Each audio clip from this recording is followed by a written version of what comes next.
মাত্র ৫ মিনিটে কিভাবে আপনারা ফ্রেঞ্চ ফ্রাই বানাবেন সেটাই আজকে এই ভিডিওতে দেখাবো। হ্যালো এভরিওয়ান, আসসালামু আলাইকুম। ওয়েলকাম ব্যাক টু মাই তানাস কিচেনের প্রথম ভিডিও। আর এই ভিডিওতে আমরা প্রথমে দেখাচ্ছি ফ্রেঞ্চ ফ্রাই কিভাবে তৈরি করে। আমরা নতুন পেজ ওপেন করেছি, আশা করি আপনারা আমাদেরকে সাপোর্ট করবেন এবং ফুল রেসিপি এবং সম্পূর্ণ ভিডিওটা দেখবেন কিভাবে আমরা tasty and crispy French fry বানিয়েছি। ভিডিওটা কিন্তু সম্পূর্ণ দেখবেন। চলেন শুরু করা যাক কি কি দিয়ে বানিয়েছি। আমরা মোট ৪ থেকে ৫টা আলু দিয়ে ফ্রেঞ্চ ফ্রাইটি তৈরি করেছি। আপনারা আপনাদের পরিমাণ অনুযায়ী তৈরি করে নেবেন। আমরা আলুটা ভালো করে ছিলে নিয়েছি, দেখতেই পাচ্ছেন। দেন আমাদের ফ্রেঞ্চ ফ্রাইয়ের ক্ষেত্রে কিন্তু এই যন্ত্রটা খুবই বেশি ইম্পর্টেন্ট। এটা আপনারা বিভিন্ন বাণিজ্য মেলা থেকেও এই জায়গাটাও আপনারা পেয়ে থাকবেন।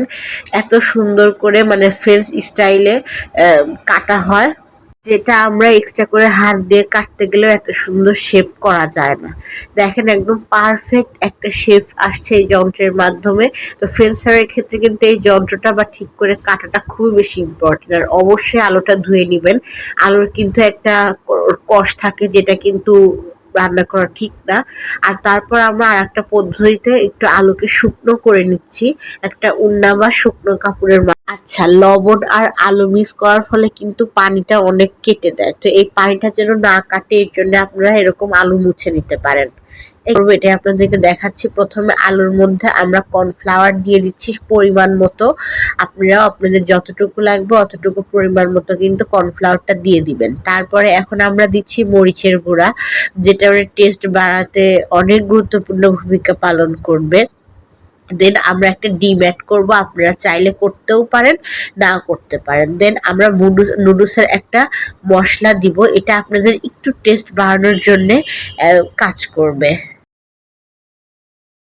আর আমরা যেহেতু ঘরোয়াভাবে তৈরি করছি, এর জন্য আমাদের হাতের কাছে যা পেয়েছি সেটা দিয়ে আপনাদেরকে দেখানোর চেষ্টা করছি।